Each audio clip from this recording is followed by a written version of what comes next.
All right, ladies and gentlemen, we are live, and I'm so excited for this one.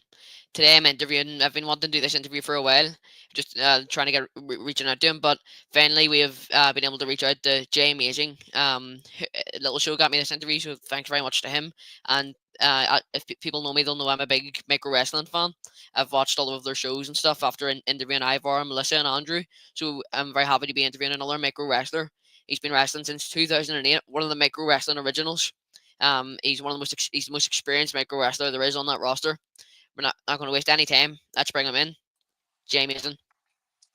What's up, Keaton? What's up? Thank you for inviting me here. Appreciate you. Thanks so much for coming on. It's an honor having you on this podcast. You know you have so much experiences within wrestling, especially in the MWF and stuff. So thanks very much for coming on. Thank you, thank you. Appreciate it. How's your day been today? Good, just relaxing, just doing some errands. Took my kids to school. That's about it. So is your break from micro wrestling? Yeah, Yeah, we have a 9 days break right now, so I went home to see my kids. awesome. And you don't normally get to do that much, do you? You're mostly on tour. Yes, sir. Yes, sir. We uh we stay on the road for like a month or two, doing 5 to 6 shows a week, and sometimes it's hard being away from my kids, and so every time I get an opportunity to go home and spend time with them, I do that. Absolutely, and micro wrestling, like even wrestling, if you're touring, it just has so much on you mentally and physically. How do you deal with the stress of being on the road so much? Well, dealing with the stress sometimes we just like just trying to have fun with what I do. you know um you gotta love what you do before you commit with it, or else you're not gonna last long. um I just try, like I said, every time I get an opportunity to see my kids, even for a day or two, I take that opportunity. And also, um, you gotta love the people that you work with. You gotta entertain with them and um, entertain yourself while you're on the road. Um, and just gotta enjoy the life that you away from your family, because or else it's not gonna be fun. you know. Yeah, I get you. And you know that better than anyone else. You've been in micro wrestling from 2008. So I want to start from the start really here. What was it like growing up in the Philippines? Being a wrestling fan? Growing up in the Philippines, it was tough. I grew up poor, and I didn't really get to see wrestling that much because we don't really have a TV. But every time I get an opportunity to go to my neighbor's house and watch the wrestling, I do that. And since then, I've been a fan, And then my mom and my grandma will buy me action figures. So Yeah. I kind of I got like couple of them, and since then I've been fan. I never thought that I'd be a pro wrestling. I not in a bit, because as a little person, you see these guys, like they're muscular, they're 6 foot. You have to be strong. So it never crossed my head that I'd be a professional wrestling one day. Yeah, and you've proved that anyone at any stage can do professional wrestling. I know Jack had helped us a lot as well, Jack Darrell, but you were one of the original micro wrestlers. So what was it like in them days, being a part of the NWF? So how did you first discover the MWF? We'll begin with that. Well, 2007, I was playing basketball with little people, and then I met this guy named Justice. Um, he uh, he told me there's a wrestling company that's looking for little people to start. I was like, okay, cool. And then when I moved back to United States in 2008, and I started training for to be a wrestling, and I did the indie for 3 months. I was not getting paid, and because I was told that was my training. Hmm. So for 3 months, every week, sometimes um, 4 times a week, I was just working for free. And then when Jack bought the company, and I was one of the four that he hired. Yeah. And so you were first working. Was it a micro company, or was it just indie company with all different sizes? Say that again? So when you were working on, when you said you were working on indie wrestling, was it just everyone with all different sizes, or was it for micro wrestlers?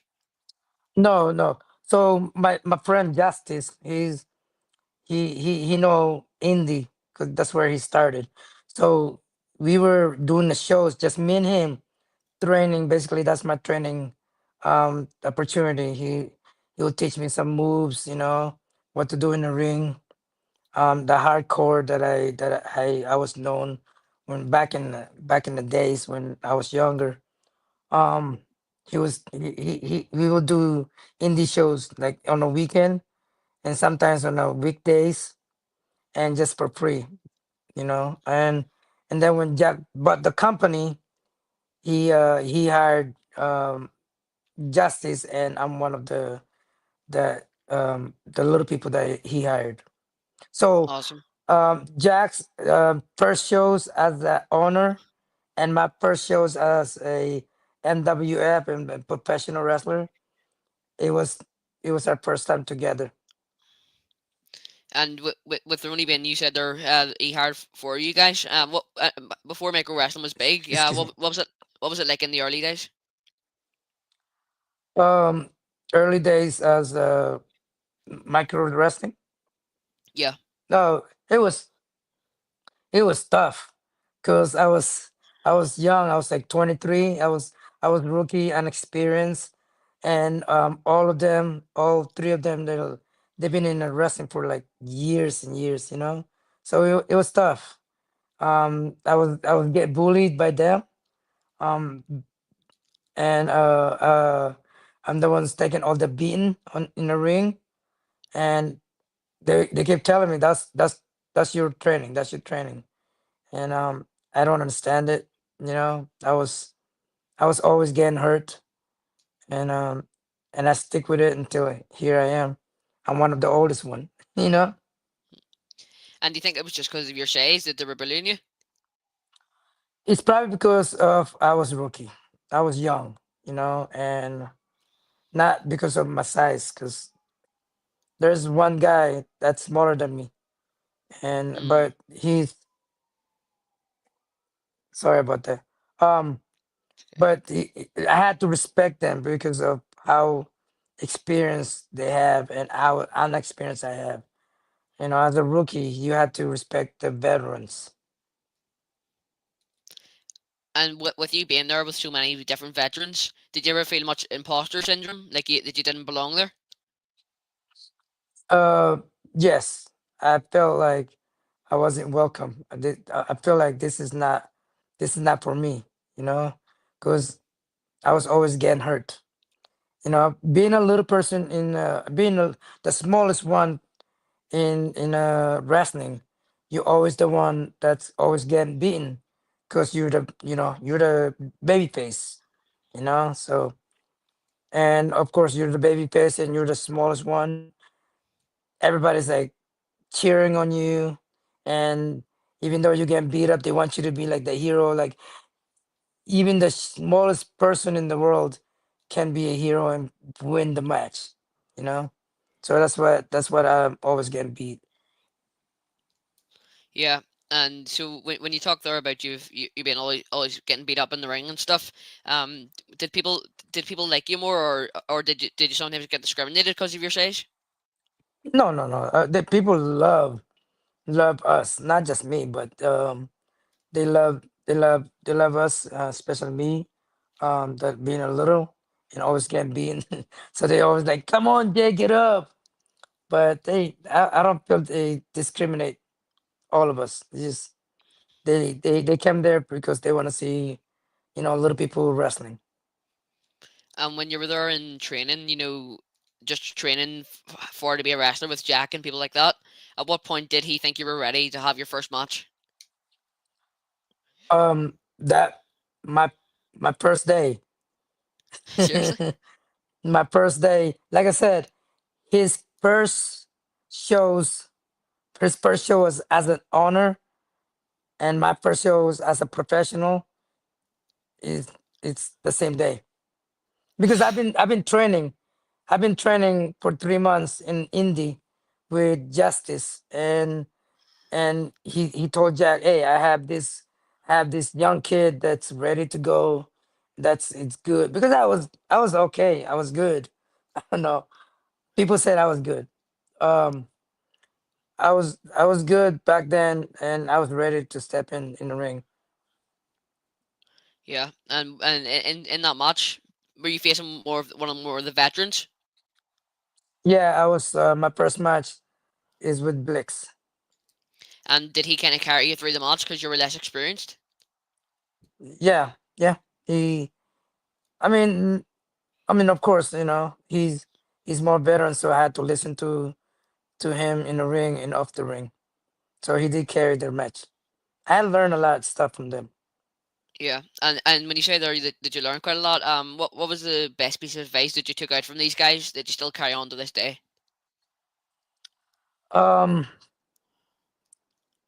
I guess to be professional, to love what you do, because if you don't love it, then it's not gonna be fun. Exactly. And you've kind of you've kind of been an example of that. You've been doing wrestling from 2008, and you've been there the longest. You're an inspiration to most people, most micro wrestlers, I suppose. So you doing what you love, being on the road so much is incredible, and it just shows how much it's paid off. Yeah, yeah. I love being enrolled. I love traveling. I love doing the shows. I love making money, and I love making making new friends. And what were at the time when you were wrestling in the micro wrestling? What were your goals at the time? I want to be the toughest guy. I want to be the top dog. I want to be respect. Like I show respect to the veterans when I was rookie. And did you ever think that micro wrestling would go as far as it did? No, never. I never thought in my day that I will last long. Cause like I said, I was little. I was always getting beat. I feel like I was getting bullied. But I don't. But it's just me being the rookie and them being the veteran. So I thought I was like I can't last long because I was always getting hurt. Yeah. And did your parents always approve of you doing wrestling, or were they worried you would get hurt because of your size? Oh man, they hate me doing wrestling, but they always supported me. They Mm. always go to my shows every time we're close to Florida. They always come, but they hated it, because they're scared that one day I'm gonna get hurt, and I won't be able to walk, get up, or worse, you know. But I keep telling them that you gotta trust me. I'm taking care of myself, and you have to trust my partner because when you're in the ring, that's your opponent is your partner. That's your brother. You have to trust him. He has to trust me, and because we got to do this again tomorrow. You know, so I have no choice but to trust him and be friends with him. That's my best friend in the ring. It doesn't matter if you like each other off the ring, but in the ring you gotta love him. You know. Yeah, I get you. And would you say maybe that's what makes a good match? Just Yeah, respecting each other in the ring. Yeah. yeah. Chemistry is the key in the show. You know. When you talk there about chemistry being the key, what do you think makes good in ring chemistry? What is a mix in chemistry? Yeah. What makes good in ring chemistry? What makes it? Um, you just gotta listen to each other.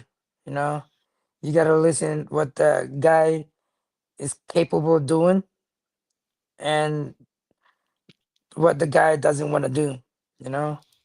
Because if you do things that the guy don't want to do, then he's gonna be mad. He's gonna get hurt.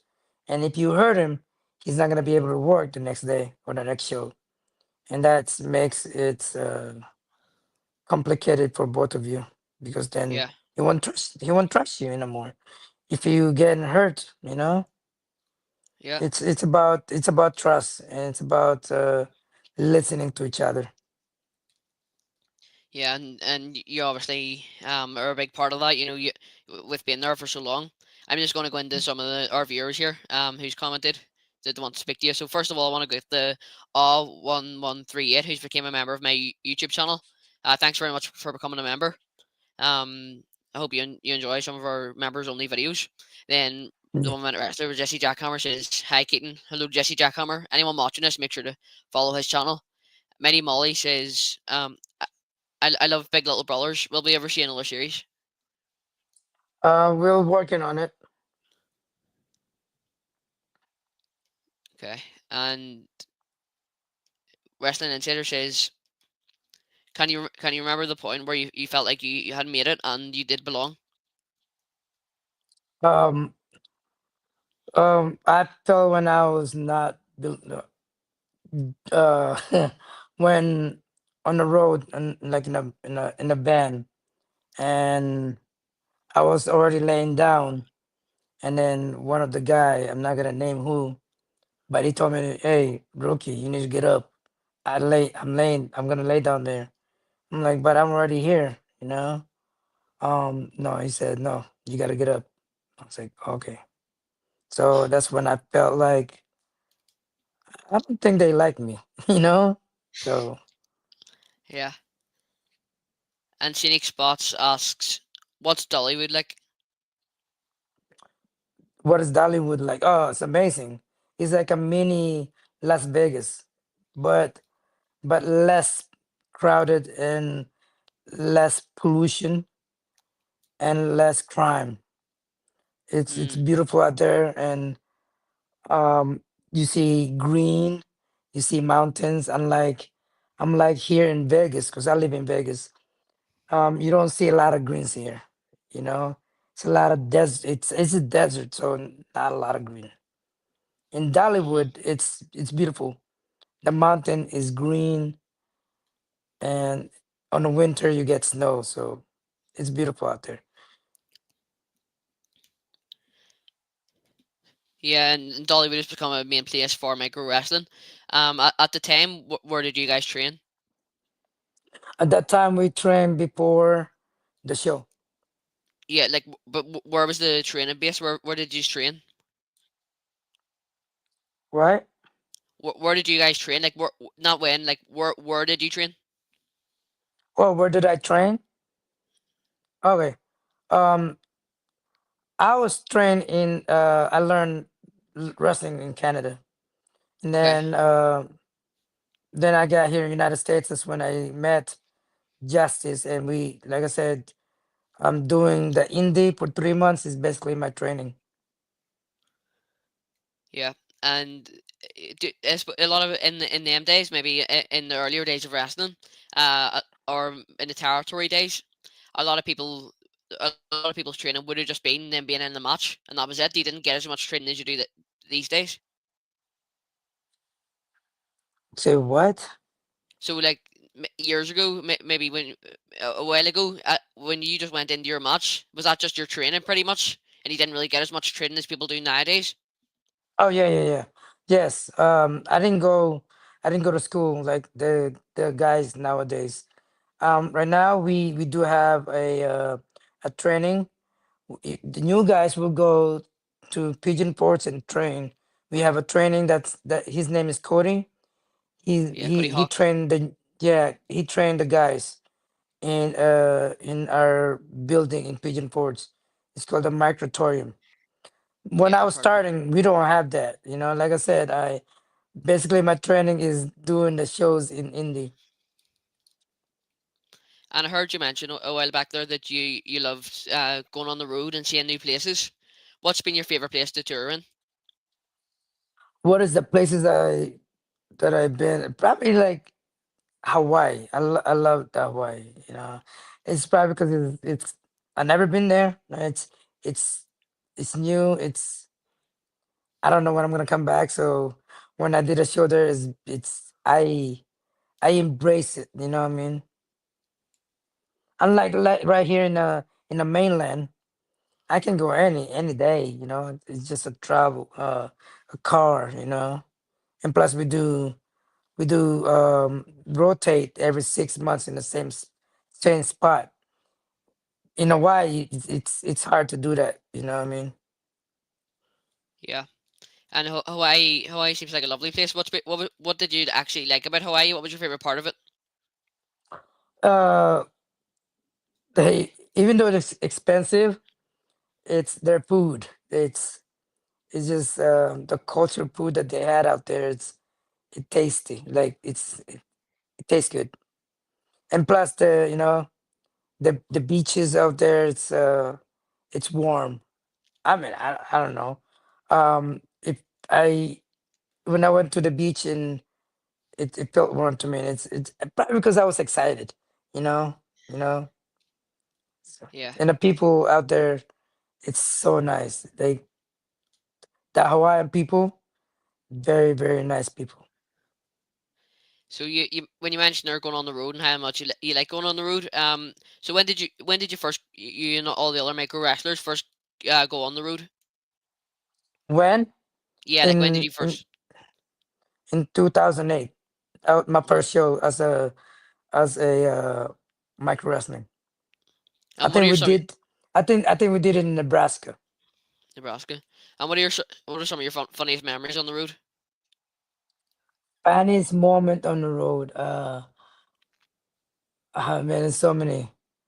When after the shows, the guys were like drunk, too drunk to get up.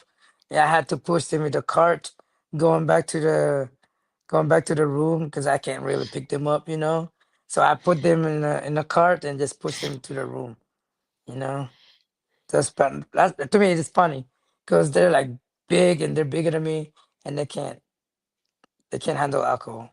I don't know. And after the show, would you guys drink and party a lot? I don't party. They they have fun. You know, it's just sometimes they get too much alcohol, but not all the time. Not party like other people thinking about. But could life on the road be quite hard as well, being away from family? Yes, yes, yes.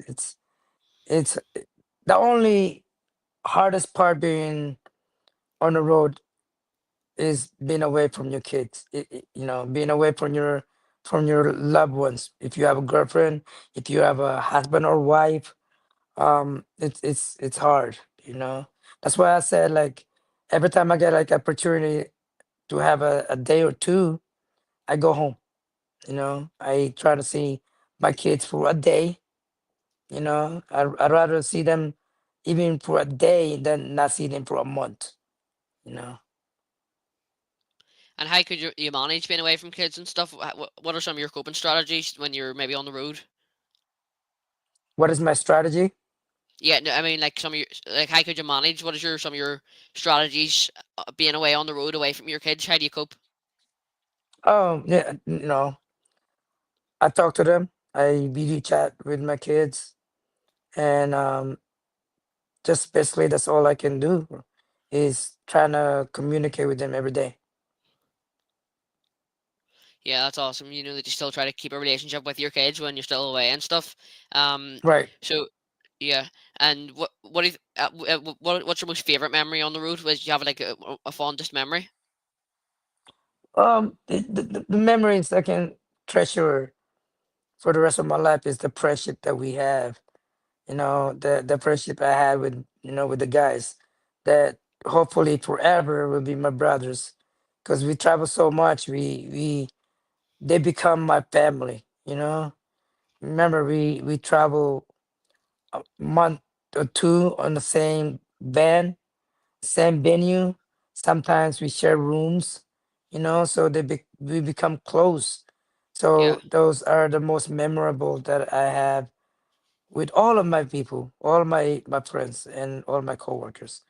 Because they become family. It's not just a coworker. You know And who are some of the micro wrestlers that you would get along with the most? who? I get along with everybody, but I known Little Show the longest. We met. Mm. We met in 2010, and I think 2010 or 2011. I'm not really sure. And we've been friends since then. We uh, we do shows together every time we get an opportunity to do a gig outside the wrestling. You know, that's my that's my guy. You know, And while wrestling, how would you describe your character in the ring? to describe my character in the ring, I will say energetic. I'm always energy. I'm always like I don't know. Have fun. I'm always having fun in the ring. That's something to describe my character. For other people that for the fans, they see me as a party person. They think I'm a ladies man because my gimmick is like a mini Chippendale. You Yeah. know, so they think I'm a ladies man. Yeah. And would you say that that's kind of like your character outside of the ring? Outside the ring, no, no. No. I'm a joker off the ring. Um, I like to play around with the guys. I like to have fun. I'm opposite of my character. But are you still able to play it quite well? Do you think? I think so. And have you ever turned heel before? Have you ever been a heel? Oh yeah, I love being heel. Like for 13 years I've been a professional. I would say I was 9 years, 90% heel. And what's it like being heel? What's the worst thing you've ever said to get over as a heel? Maybe to try to badmouth the fans. Uh, the thing I like being a heel is because I can do and say whatever I want in the ring. I can flip off one of the guys because there before back then we can say whatever. You know what I mean? And I can flirt with the girls. I love flirting. Yeah. Like flirting with the girls when I was doing wrestling. Um, Not in real life though. In real life, I don't do that. Um, as a heel, it's just so much fun for me. You know, because um, like I said, I can do whatever.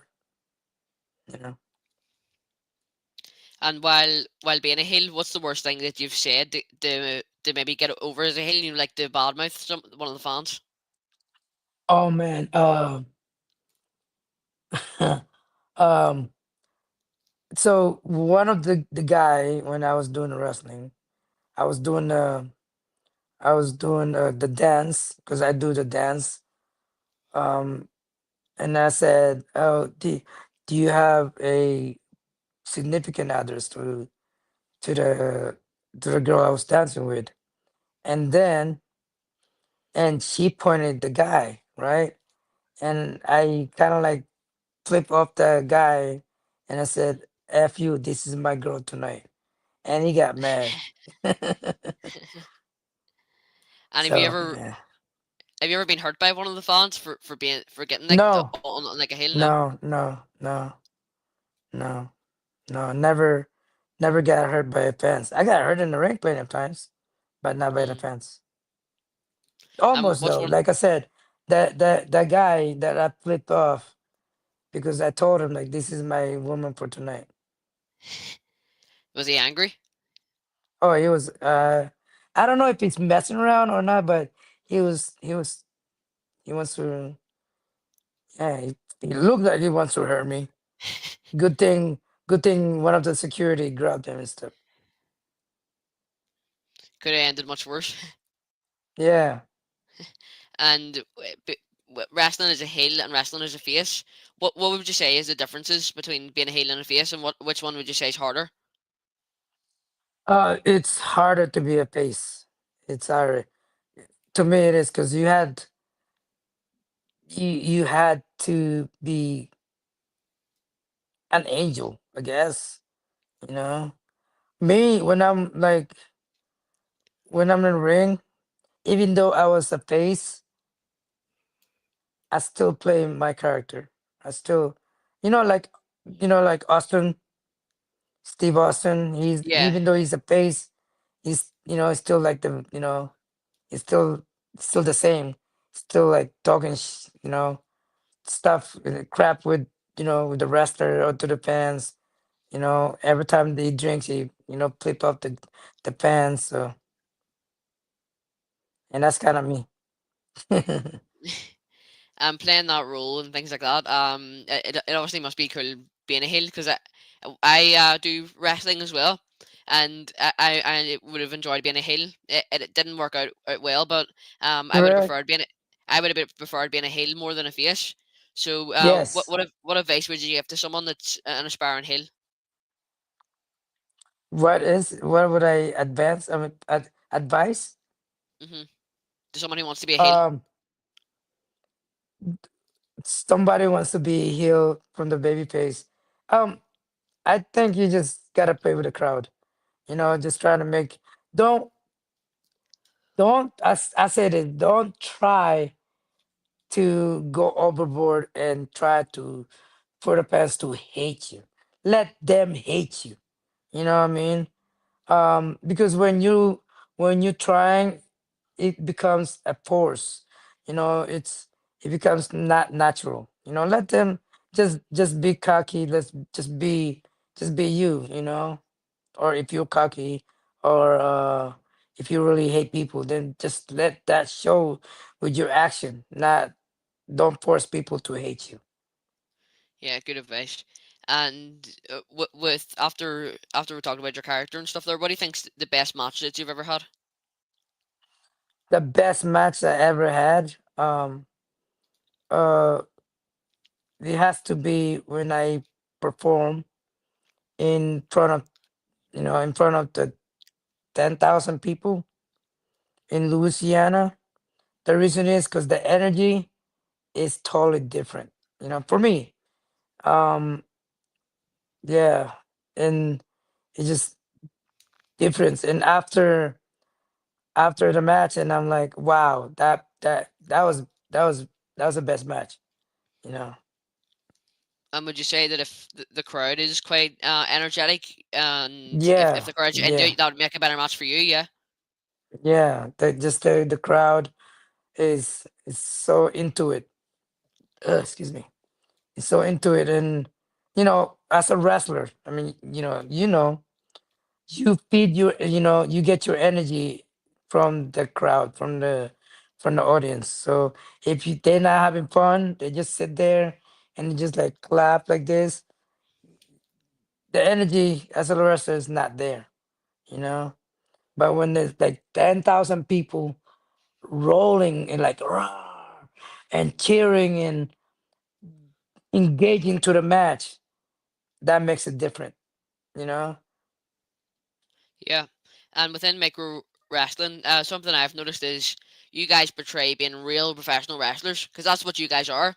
And Yeah. whereas with WWE, with the likes of Hornswoggle and El Torito, they would they would make these micro wrestlers as comedy gimmicks. What do you think about what do you think about what micro wrestling has done just for smaller wrestlers? Well, we're trying to change the game for other people because other people like they think like because we're little, our match or our shows is like it's nothing but comedy. That's not who we are. You know, Exactly. we're energetic. Just I mean, energetic. We're athletic, just like other people. You know, and a lot of people come to our shows. They think we're like they're gonna watch a comedy. You know, like a clown. But and then at the end of the show, be like, oh my gosh, I don't know you guys can do that. You guys are better than WWE or AEW because you guys are much athletic, the high flyer, and just engaging in a crowd. Excuse me. It's okay. And a lot of people um, is surprised that we can do an average person wrestling. Yeah. Yeah, like when I first watched micro wrestling, it was maybe a couple of years ago, and I've been a lifelong wrestling fan, and I've one of my favorite wrestlers has always been Hornswoggle, and Yeah, I had always found him quite funny. But after a while, I kind of realized that WWE he could actually wrestle, and WWE just made him look like this clown pretty much. But with you yeah, guys, when I first watched micro wrestling, I was first I was first triggered like through the eye was because you guys could wrestle just like anyone else, and you didn't make yeah, it just a little comedy gimmick, and you actually made it like a proper yeah, professional wrestlers because you are, and you have proved that because the likes of WWE and AEW are just as good as these guys, you know. yeah. That's what we're trying to show the people that we're the same as an average people. Just we're short. If they can do flip, we can do flip. They can jump on the top rope, we can jump on the top rope. You know what I mean? Yeah, like Little Show, his moonsault is incredible. Like when he jumps from the top rope. Little Show is one of the best little people wrestling out there. I agree. I would say he's even better than Hornswoggle and people like that, and El Torito. Yeah, That's a yeah. controversial one. But did you ever jump from the top rope when you wrestled? Oh yeah, yeah. I jump from the top rope. I jump higher than a 6 foot um ceiling or what is the thing called? Roof? Not roof. I never jump on a roof. No, I mean top rope. Yeah, top rope. Um, yeah. I jump higher than 6 foot. And what's the craziest thing you think you've done maybe in wrestling that nobody expected? Um, Craziest thing s- I don't know. When I got thrown in off the ring, I land on the ground and then I got up and did the match even though I was hurt. Awesome. Yeah. And I've seen that you've like to do a. It was in your first match. You done a 619. How did you pull that off? Do you find much inspiration from Rey Mysterio Say what? in your first match? Against was it Blix? I seen you do a 619. Do you find much inspiration 619. maybe? Do you find much Yeah. inspiration from Rey Mysterio? Yeah. Yeah, Yeah, because y- y- he's he's the one that started it, you know what I mean? I'm a big fan of Rey Mysterio. But my favorite wrestler is not Hulk Hogan. Ultimate Warrior. Ultimate Warrior. Yeah, he was one of the enemies Yeah. of Hulk Hogan. Yeah, he was Yeah. he was really That energetic. yeah, that's why I got my energy. And I was like, yeah, I want to be like just like that. I ran all the ring and then, running around energetic and just the whole show. Awesome. And I'm gonna play this video here. It's of some of your matches. We can still talk while it's on. At the start, it's gonna sound a bit loud, so I'll just try to turn it down quickly. Um, this I Where think this is you your guys saw my video? yeah some of your Let's matches. see. Let's see. Just taking a minute to get up here. Uh-huh. Let's lock it up, gentlemen. It's micro. So talk us through what's going on here. Oh, that's me and Flat Ryan. This is at Flying around's the awesome. yeah, this is at the Pigeon Ports and in our building, microtorium. Awesome. Yeah, Microtorium. So you said there was no microtorium when you were around. Do you think it's better yeah. to When I have start, do you think it's better to have that kind of training facility instead yes, of yeah, do you think that's better? yes. So, because you you can't just get in the ring not knowing what to do. Because if you don't know, you're gonna get hurt. Yeah. And was this your return to the ring? No, not return on the ring. This is just I was in my end of my career. Ah, okay. And and you retired from wrestling. Why did you retire? Because I'm getting old Hmm. and it's not fun anymore to me because it's every bump hurts instead of fun. Yeah. And it must have been and it was I suppose it was way more dangerous for you to be wrestling at the time, because Yes, you were getting older and stuff, was it? yes, yes. It's every time I wrestle, I worry about myself because I'm like, what if one day, since I'm old, I can't get up anymore? And it's so true that as you get older, you heal longer as well. Exactly. And so what's the worst injury you've ever had? Oh man, I got a lot. I got cracked ribs. Oh, I got uh uh my tooth got chipped and I was like I was bleeding. I got broken arm, um sore hip, got hit at the concussion in the head. It's just a lot. It's not fun. no, I'm sure it's not. Uh, and that's done a lot in your body obviously as well. And Yeah, you stepped away for a good reason, because you were getting older and you knew that bad things could have happened. So yeah, so then I've realized that when you stepped away, you didn't step away fully from micro wrestling. You stepped away from just doing wrestling. So yeah. what was your role backstage after you left after you left wrestling? My backstage became as advisor to those new guys that coming in, and then merchandise managing. Excuse me, and then the door. I manage the door now and the merchandise. So And when you left, did you ever miss performing in wrestling? I don't miss the wrestling, but I miss the business. And what do you miss about it? Um, just just being entertaining the crowd, you know, and being connected with your partner, you know. But I don't miss the wrestling.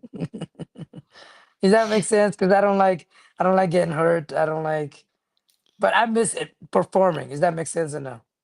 I know what you mean. Yeah, you miss just being in front of a crowd, but you don't miss Yes. the pain of wrestling. But you miss being in front of a crowd and entertaining people. Yeah. I get you. And so your role backstage, as you said, there was merchandise manager. You sometimes do the door, but one of the main things Yeah. was you would give people advice and do maybe some training with people. Yeah. What was the main piece of advice you wanted the trainees to take away with? The more advice that I give to the guys is Yeah, enjoy the moment and save the money that you're making now because this is not gonna be forever. and there's a possibility that you might get hurt, and you will get sent home, and you won't be able to make the money that you're making right now. So I keep telling them like, save, save, save, save, save, save, save, save. Yeah, exactly. And yeah, staying safe is one of the main things in wrestling. Because anything could happen at any time, I suppose. So staying safe is one of the main things. What are some Yeah. other things that you'd maybe teach in wrestling? Like, what things would you teach the guys? That what other things would you teach the guys? Oh, I will teach them to sell. If you get hit in the face, you better sell it. Because if you don't, then you're gonna get hurt. That someone's gonna punch you for real. Um, learn to engage with the with the fans, because the fans is there to enjoy and to watch you perform, and they pay to see you. To forget the moment that they're having in their personal life. So you better engage with them, trying to have fun with them. Try to include them to your show or to the show. You know, Yeah, because they're the people that are supposed paying to see you, and they're the people a lot of the time that's the reason you're wrestling. I suppose that a lot of the wrestlers are right, wrestling. So yeah, I get you. right, yeah. Because And without those fans, you won't be doing what you're doing. So you better include them to your match, to your life in the ring, because the memories that you can build with these fans, it's insane. You know what I mean? If you just doing one move and you looked at him and point or wink or throw a kiss or do something, that fans is forever gonna be like, oh my gosh, do you remember 10 years ago you winked at me? And that happens plenty of times to me. And I'm like, yeah. you know, they remember that. So that $40 that they spend paying paying to see you, it's worth it to them. And do they still get recognized? I mean, do you still get recognized when you're going through the microtorium till this day? Oh, not too much tutorial, because when I was starting, I we don't have the marketorium. But we do like, when we travel, there's couple fans that comes to our show and like, I remember who you are. We have pictures together. Oh, you dance with my mom. Oh, you dance with my wife. You know. Oh, you dance on me when I was pregnant. Oh, you dance on me when I was getting divorced. So that's how they remember me. It's me dancing on their loved ones. Or their cousins, their sisters, their mom, especially their mom. Like, oh my gosh, you dance on my mom is so funny. So I do get recognized by dancing on their on their mom, sister, wives. So it's funny. Yeah. And when I'm just watching this match here with Flying Ryan, I noticed that Yeah, you hit him up the head with one of them. I can't remember what you call them. One of them hazard yeah, things. I can't remember what you call them. And that's kind of like a flashback to when you hit. I think it was Blinks or Blix with a trash can. Would you say that you yeah. have? Would you say that you have quite a lot of a hardcore style? Me, yes, I do. I did have. I used to have get stapler in the face. I got stapler in the butt, in the chest, in the arm. I used to get body slam on the thumbtacks. Uh, Um, yeah. hit by Kindle stick. That's the worst part. The Kindle stick. Oh man. Um, get uh get body slam on the light bolt. Those what is the thing called? Hmm. I forgot. I can't think of anything. I got body slam on ladder tables, chairs. One time the chairs fell on my face and it got me wide open. I thought it was sweat, but I was bleeding the whole entire match, and I was like, Uh, "Whoa, what's going?" So I did a lot of hardcore when I was starting. what do you think? What do you think's good about hardcore wrestling? What do you like about it? I really don't like doing the hardcore because I get gross by other people's blood. But back then it was one of the popular match that you had to do it for the fans. You know, they love seeing that stuff. Um, that's one thing I hate about it. One thing that I love is the fans get into it. You know, and some of the weapons that we use, it doesn't really hurt. You know, Hmm. but to the fans, they thought you getting hurt for real. So I love about that. Just the entertaining part is awesome. Absolutely. And with you being one of the more experienced guys, and when you had stopped wrestling backstage, I mean when you stopped wrestling and you were doing a lot backstage, um, Yeah, I've seen that you had become a special guest referee on a few occasions. yeah. Um, did you what was the what's the key thing to being a good referee? What is the key to for being a referee is pay attention on the wrestlers. Make sure that um the wrestlers moves. The matches. Um, you just gotta be engaged with it and communicate with the wrestlers. Hmm. And I think with refereeing, there's a lot more that comes to it than a lot of people think. Because a lot of Yeah, people think all the referees have to do is maybe lie down and count to three, but that's not yeah, all they have to do. They have to be careful of if the wrestler doesn't know their spot. They have to be careful of different things like that. Have you had much right, occasions where have you had much occasions where a wrestler forgets their spot and you had to tell them and you had to right, tell them their spot? right. Like I said, you just have to communicate with them, pay attention on the match, and just gotta know the match.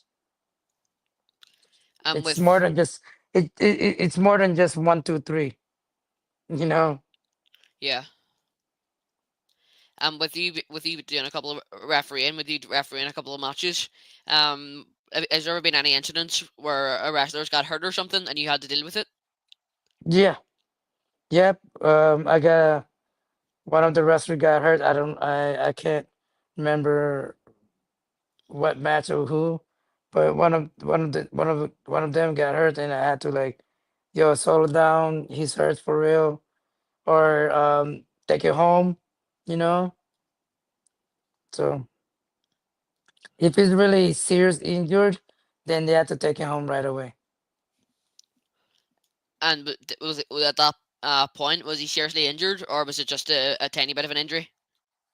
It's he's injured, but not serious injured. He's minor injured. And that back then is just like he was just like shocked, like, oh my gosh, I can't feel my arm. You know what I mean? Yeah. Or I got hit in the head a little harder than it's supposed to. So take it home because I'm dizzy. You know what I mean? Stuff like that happens a lot. So if those things happens, you have to take it home. Hmm. And I'm just going to go to some of the audience here. I'm gonna go to Ice Cream Reviews Northern Ireland first because they're members. If you become a member, you get to see that first. But thanks so much for being a member of the YouTube channel. He says, Keaton, did you meet Hornswoggle? I don't know if you can see it here because we're on the watch along screen, but in my green screen, I have met Hornswoggle. Yes, he's a really nice guy. He says, looks like you've met some legends. JMazing is another legend. Well done, young man. Yeah, I'm very honoured to be having you on, JMazing. You are a legend in micro wrestling. Thank you very much. Thank you for having me. I really appreciate you. And then TZS Videos asks, is there a micro WrestleMania? Right, micro wrestling mania. Not at the moment, but we did we do we do big shows. Um, I don't know. Microfest is our first big shows. Was Microfest around when you were wrestling? No, when I was refereeing. Oh, okay. And TZS Videos asks, what's the difference between Micro 1 and Micro 2? There before it's so much different between Micro One and Micro Two because before we created the third team, Micro One is the group that travel. Then the Micro Two is the guys that stays in a building in Pigeon Forge, Tennessee, in Microtorium. But then last year we created the third team, which is the Microtorium, the building. So the Micro One travels, Micro Two they travel as well, and the Micro Three, which is the Microtorium building in Pigeon Forge, is they stay in Pigeon Forge. So we had three teams. So right now there's no difference between the two, Micro One and Micro Two.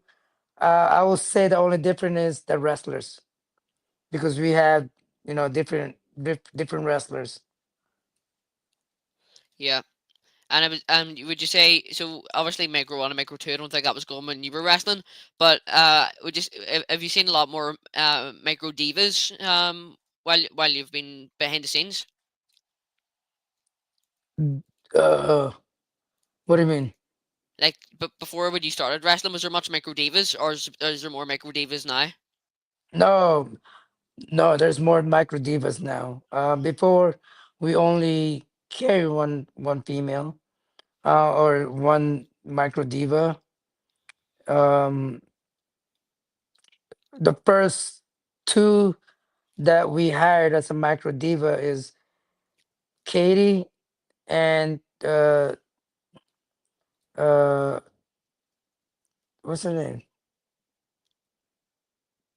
Payne, Mm. Tiffany, Tiffany, Tiffany Payne, Tiffany Payne, and then after that we hired um uh not a diva. I forgot their names. So much, so many, but we only carry one or two back then, and now we carry like four, six. It's a lot. Yeah, Pinky Shortcake as well.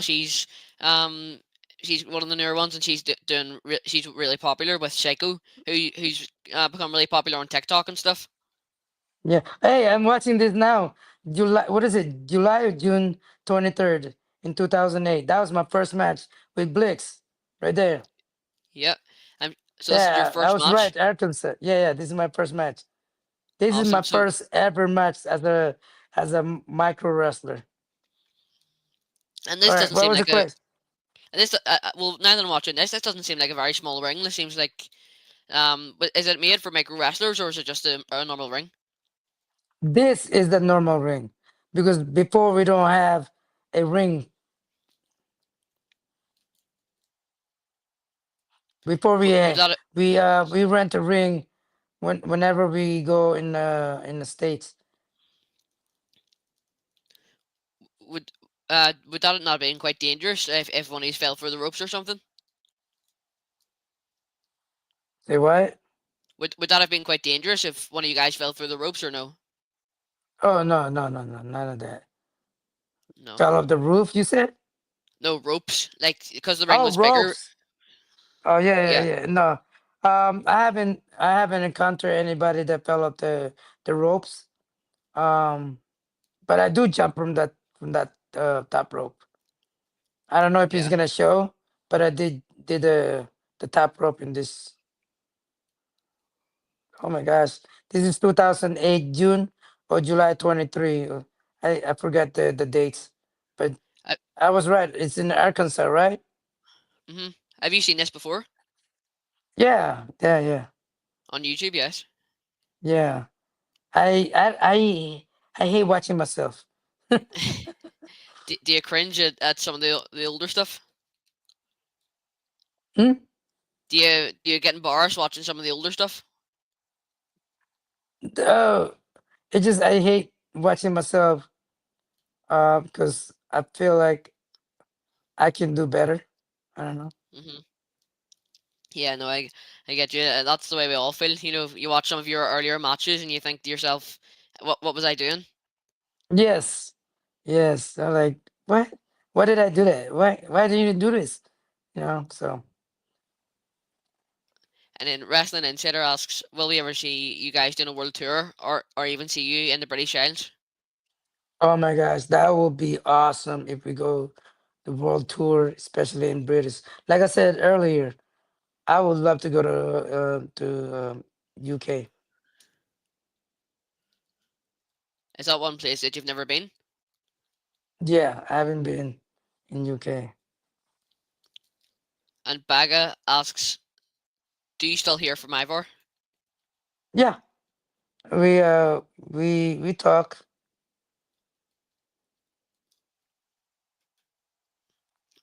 I believe Ivor stepped away from micro wrestling, has he? Yes, sir. He's doing something different now. I think he's about to do tour with his band. I'm not really sure when he's going to start doing the tour, but he did tell me last time I talked to him 3 weeks ago that he's about to do a tour. Excuse me. Yeah. And having Ivor away, who's going to be the voice of micro wrestling now? We have a bunch of people that been trained to do the MC. Hmm. Will it feel different without Ivor? I never really tour with Ivar when he was an MC. I toured with him before when he's just starting. Other than that, nothing else. I I never tour with Melissa, but I see her every time we go to the Pigeon Forge. Hmm. And when you first heard that you were going to be on a reality TV show in Big Little Brothers, what did you think? I was like super excited. I'm like, whoa, I got cast to be in a reality show. That's awesome. I mean, cause I'm not a wrestler, so I'm like, how did they pick me to be part of it when I don't even wrestle? So It's because of your experiences in micro wrestling, I think. yeah, which is Uh, amazing. I mean, I didn't complain. And when I first when I watched micro wrestling before the TV series, the Big Little Brothers. But I didn't know who you were, obviously, because I wasn't watching it at that time when you were wrestling. So Yeah, when I first saw you, I found it quite funny, some of the stuff with you and Andrew. So yeah. how did you and Andrew build that friendship? How? Hmm. Um, we just like it's just funny how he's the biggest micro, and I'm one of the smallest in micro, and we start rooming, you know, and after that, it's just like our relationship just get tighter and tighter, and trying to help him lose weight, try to help him to be a better person. So it's sometimes that's all you can do with your friends, I mean, help them be a better person.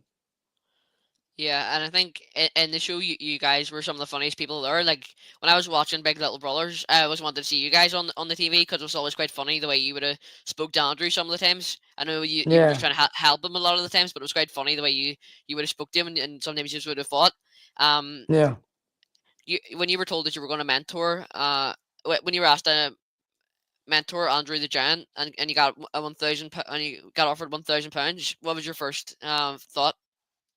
Oh, I was like, oh yeah. I mean, I do that on regular basis. I help him trying to help, lose weight. So now that I'm gonna be get paid to help him lose weight, why not? And on the show, you and Andrew, you could tell that you knew each other quite well. But even just within, not even just within wrestling, but you helped them with day to day life. Do you feel Yeah, proud that you've been able to do that? yeah, yeah, yeah, yeah, yeah. Yeah. I mean, I help everybody. I give advice to everybody, not just Andrew. You know, And like I now that said, on, like I said, wrestling is not gonna be forever.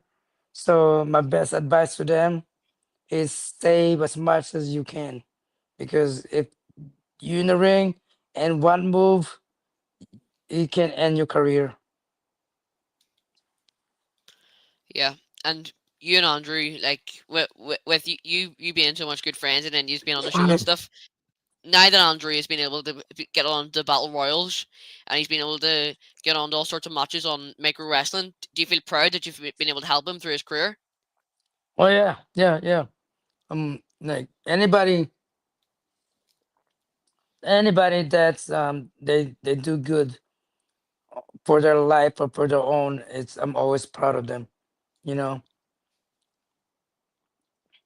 And TZS videos asks, he's asking something about Big Little Brothers. He says, "Were the cameras with you 24/7?" No,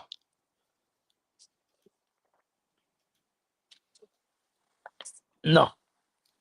No. So you only got it now and again. Apart from, so what was your favorite part of being a part of the Big Little Brothers show? Favorite part is yeah, it's just the experience of doing a reality show. The experience of being on TV. That's my favorite part of the the brawlers. And so watching on replay, after, was there anything that you would have changed in the episode, or anything that you would have changed maybe with the show? Um, I wish they would show more of who we are, you know, instead of uh, what people want to see. Hmm. Yeah, and you could tell that even on the show, how much effort that Jack Darrell and Cody Hawk put into the show, like like the amount of effort that, and how much Jack Darrell actually cared about micro wrestling. What do you think? How do you think that the micro wrestling success has a lot to do with Jack's commitment to wrestling? Oh yes, yes. Micro wrestling is Jack Darrell. Without his dedication, his um,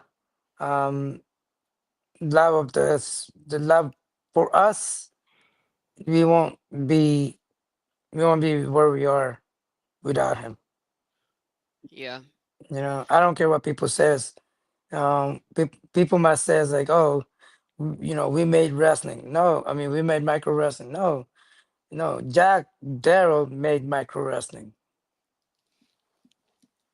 yeah. Like even when watching the show, you could tell that everyone had quite a good relationship with Jack Darrell. He actually says that he has 0 kids, but he has over 20 micros, and you could see the how much pain Jack Darrell was in when Hot Rod got injured, because it was like one of his kids getting hurt, and that just Yeah. shows how much he cares about micro wrestling. Yes. He might be tough as a boss. He might be strict as a boss, but he's a great friend and caring for all of us micros, and he will do anything to make sure that you are taken care of. He will do everything in his power to make sure that you are happy and you are going to be successful in life Hmm. during your career with micro and after your career with micro. I mean, for example, me, look at me, you know what I mean? I would consider myself as successful as in wrestling. I mean, as a wrestler because of him. And now that I'm retired, and guess what guess what I'm doing? I'm still part of the micro wrestling Yeah. federation because he embraced me. He doesn't need me to be a part of the micro because I'm not wrestling. But since he's my friend, since we've been together since day one of the whole micro wrestling since 2018, he wants me to be part of it, because of the trust and love that we have for each other, you know. So I appreciate him, and somebody, every micro should appreciate what he does for every single one of the micro, past or previous member of the micro wrestling. Yeah, Jack's done so much for micro wrestling, but something I've been wondering. When I was watching replay on one of my interviews with Little Show, I meant to ask him this question. So now that you're on as a micro wrestler, I want to ask you this question. So I've seen on a lot of independent wrestling shows that there maybe be a micro wrestler like Micro Man or someone like that. Yeah. You, and you all and they would get maybe celebrity wrestlers like that have maybe been released from WWE, like Zack Ryder, known as Matt Cardona, and they would get famous wrestlers on. Mm. Would you guys ever book like Hornswoggle or Microman or something as celebrity people to come over? Um, to me, we Yeah, don't need them to be part of us as to use their popularity. Okay, because we already doing good for ourselves, you know.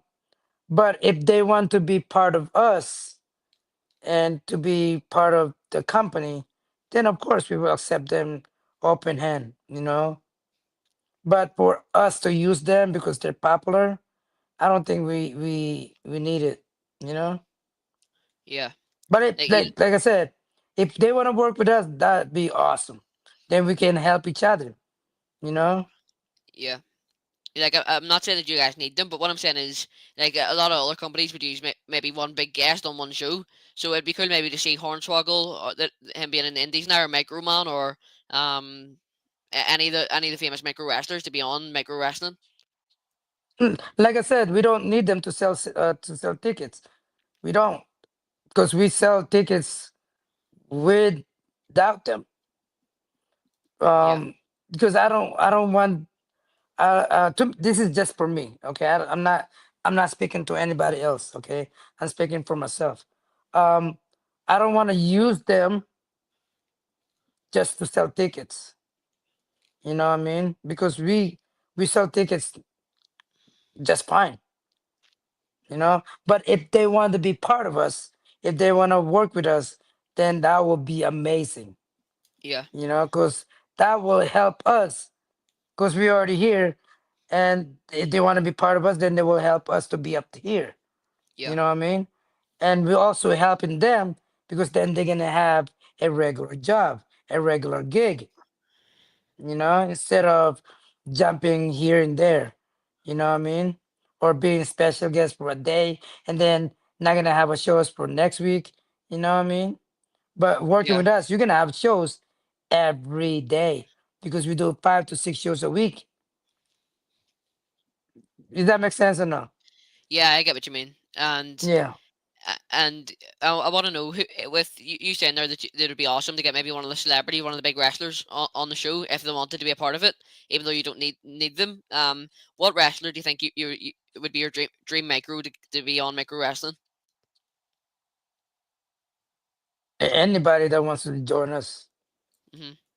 anybody. Like, I don't want to make a request or name somebody because, like I said, we don't need them, you know.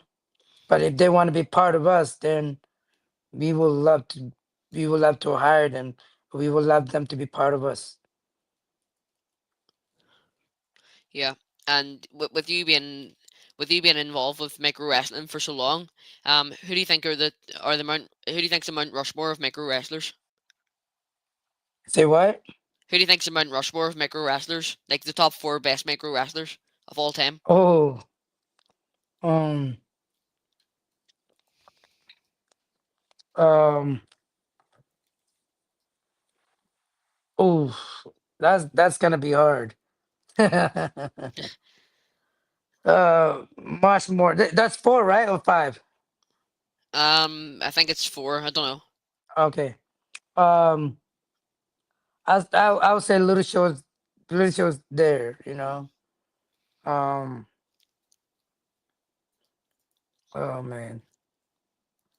I you know I'll say is I'll says the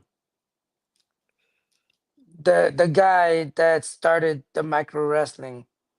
I don't want to say his name, but I don't want to say his name because I don't want to promote his name. So that's two, and then the three. Uh,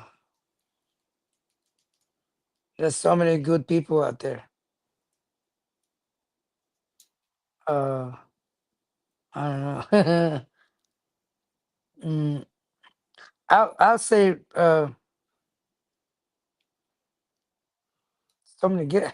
I can't think of anything. So many people. I can't think of anything. I'm blank. I don't want to. I don't want to hurt people's feelings as well. Yeah, I get you. You probably will going back there. You might get some.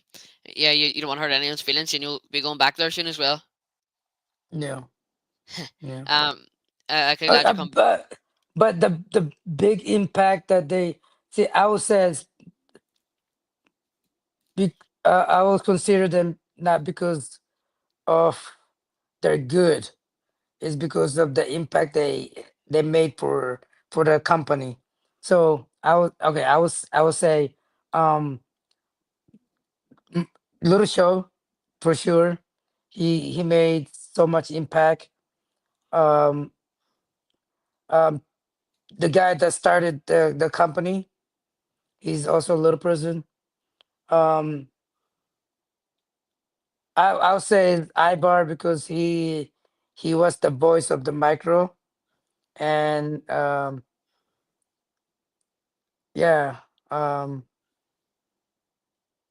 who was the fifth one? The fourth one. Um,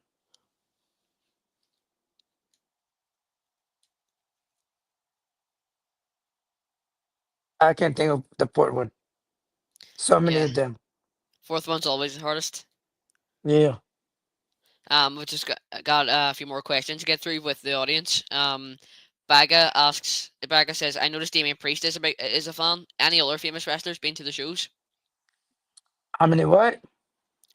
He says, I noticed Damien Priest is a fan. Any other famous wrestlers been to the shows? Oh yeah, so much.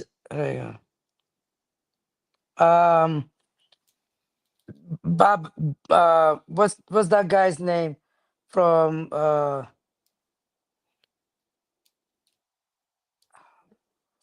Finley? Finley been in our show. Did he fit Finley? Remember? Yeah, Finley. Awesome. Yeah. I'm a big fan of his. Um. Um. Oh my gosh. AJ Styles been in our show.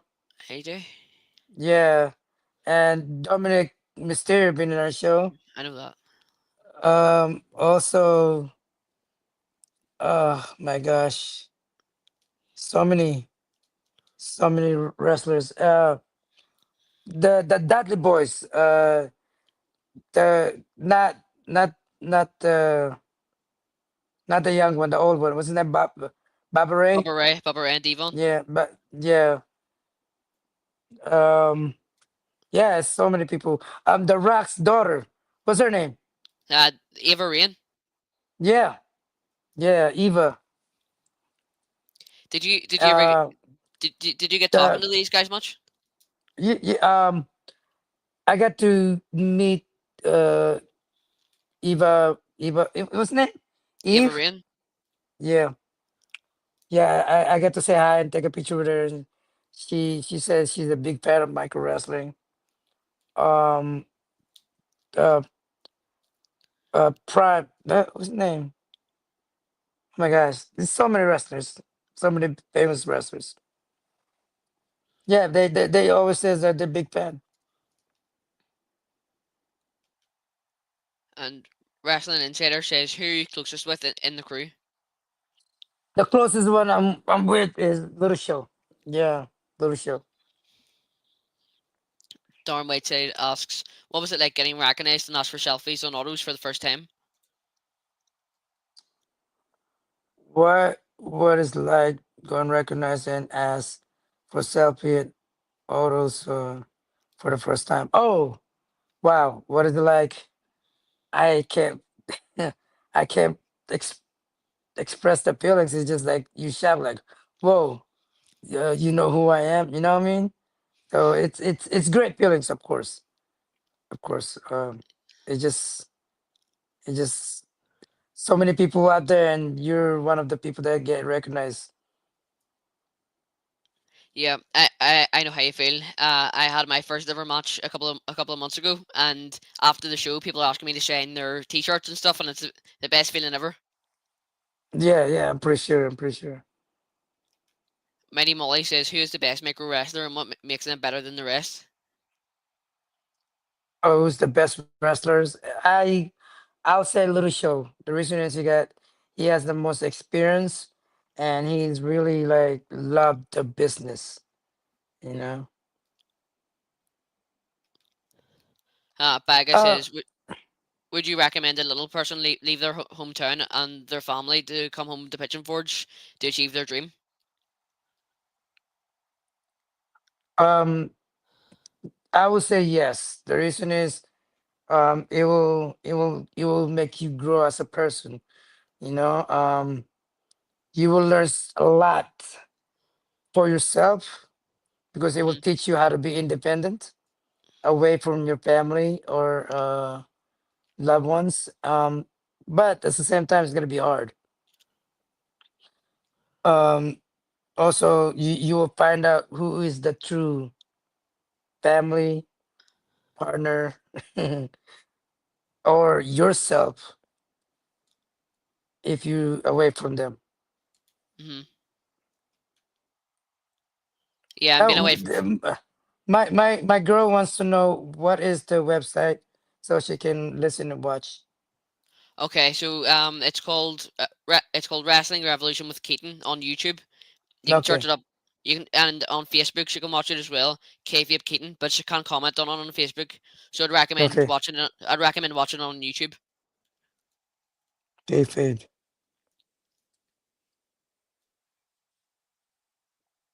Okay.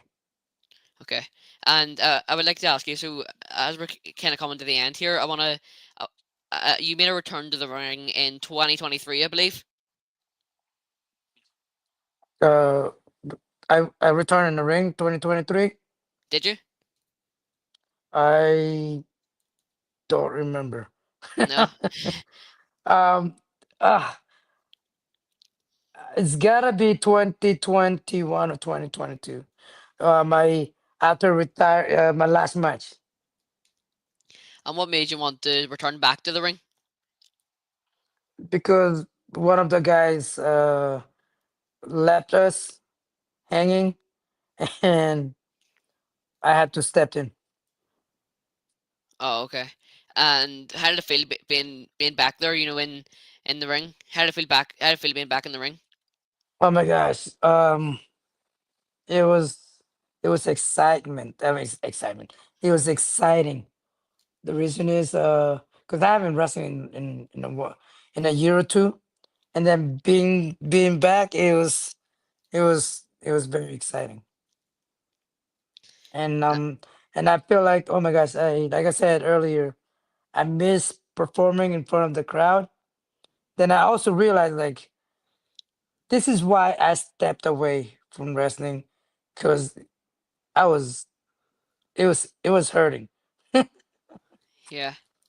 And but yet again, you still returned to the ring, and you were there for the micro wrestlers when they needed you, even if Yes, you realized while you didn't want to get hurt, and that proves like why yes, you are one of the best micro wrestlers ever. yeah. I mean, I would do the same thing till today.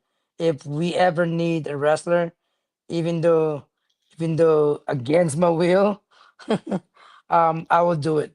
I will do it. I will step in and perform. Yeah, and and that's so cool that you would still do that, even though you've kind of promised yourself that you don't want to get hurt again or anything. Yeah. Uh, but now that we're kind of coming to the end, you've now at the end of your career, you've been recognized as a Micro Wrestling Federation legend. How does that feel? I don't know about legend, but I've been part of the micro wrestling since day one. Hmm. Yes, I don't consider. I don't. I don't know. I don't know. I don't know about legend. I feel like if you're a legend, you made a big impact in a business, and I don't think I did that. The reason is because I wasn't. We don't have all these things when when I was when I was wrestling for the micros. But at the same time, we wouldn't have this wrestling, micro wrestling, if I wasn't, if I didn't stick with it. You know what I mean? Yeah, So exactly. I just don't want to consider myself as a legend when people don't see me as a legend. If people see me as a legend, then I appreciate them. It just on a lot of fan forums and a lot of groups of micro wrestling, you're recognized as a micro wrestling legend. Like on YouTube and I've seen a couple of the micro wrestling shows, and they describe you as MWF legend, micro wrestling federation legend. You kind of did Uh, make a big impact, because you've been there for so long and you've trained a lot of them. So yeah. I suppose you did make a big impact.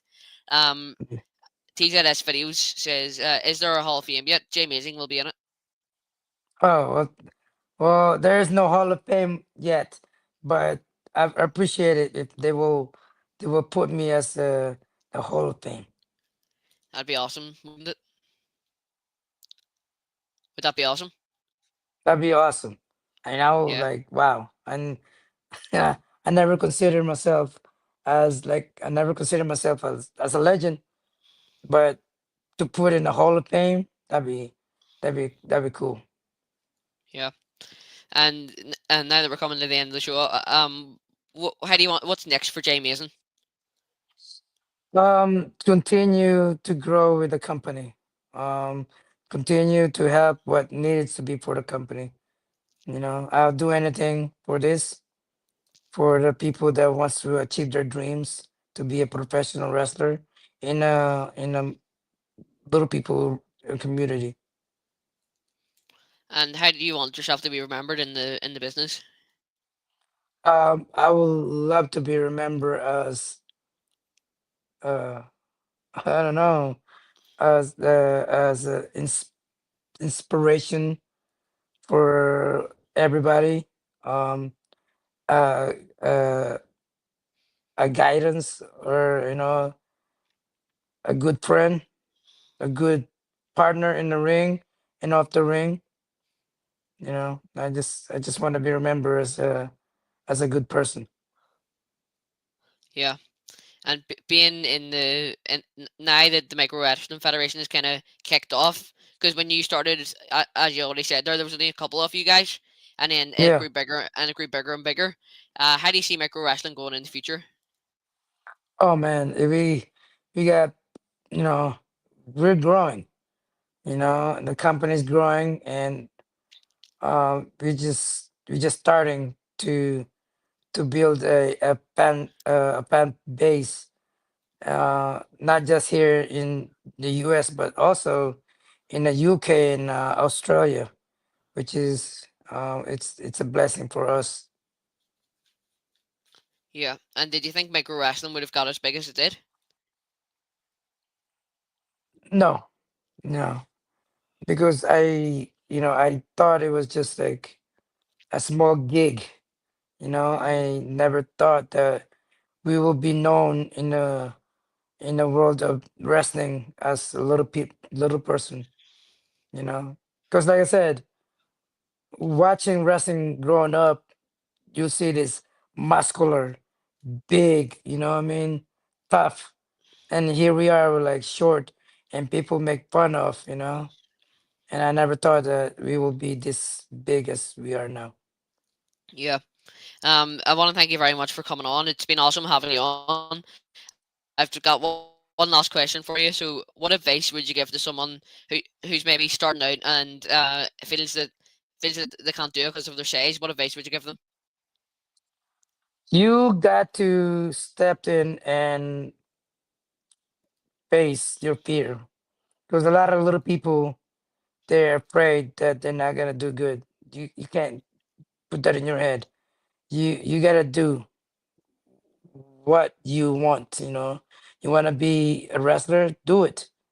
Even just not wrestling. You want to be someone else, you just gotta do it. Don't be afraid to fail. Don't be afraid that people's making fun of you, because at the end of the day, you gotta do what's best for you. You know what I mean? And for those people that wants to be a wrestlers, contact us, the microwrestling.com, you know, and we will help you achieve your dreams. We will train you and be a better wrestler. Yep. And thanks so much for coming on. It's been an honor having you on. I've been wanting to get you on for a while. I've been a big fan of you, because of all you've done from the year 2008 of being in micro wrestling. And I wish you all the best in your future career, maybe with trying to train different guys and stuff. And I wish you all the best in it.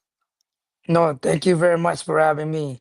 And I really appreciate the your fans and our fans in UK for keep supporting us.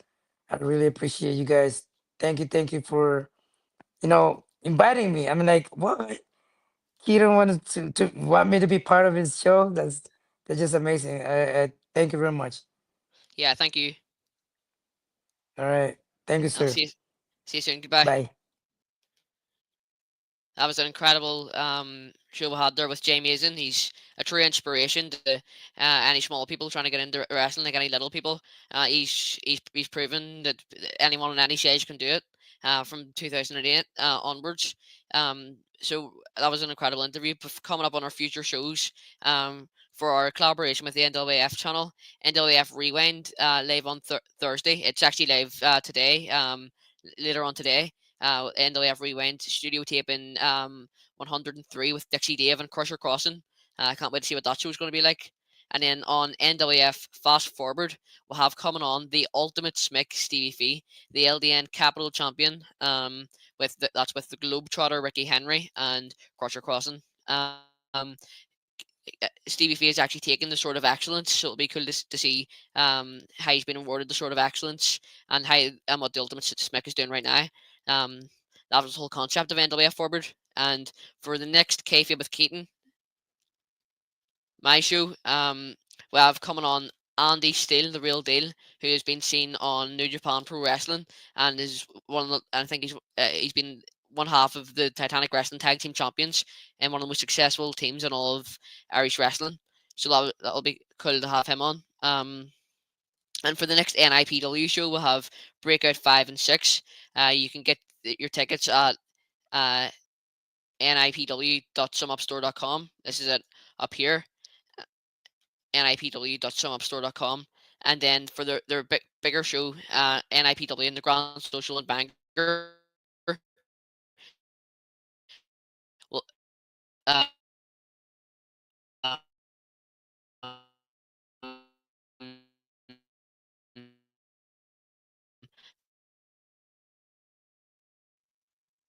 lovely venue. So it is. So I want to thank you all very much for watching. It's been awesome having Jay Mason on to hear all about how micro wrestling started off and stuff, them kind of early experiences, and hopefully we'll see you uh, tonight, early later in the day for NWF Rewind, NWF Fast Forward on Friday, I believe. Let me check it again. Yeah, no, it's on Thursday, September 4th, and then hope to see you for my show at Off Cafe with Keaton. One last time, just so you can see where to get your tickets for NIPW's future shows, and that's at nipw.sumupstore.com. And if you like this video, make sure to hit subscribe below, and make sure to like and comment if you've liked this video. You can always watch us on replay, remember, as well. Thank you all very much for watching, and hopefully we'll see you again next time. Bye for now.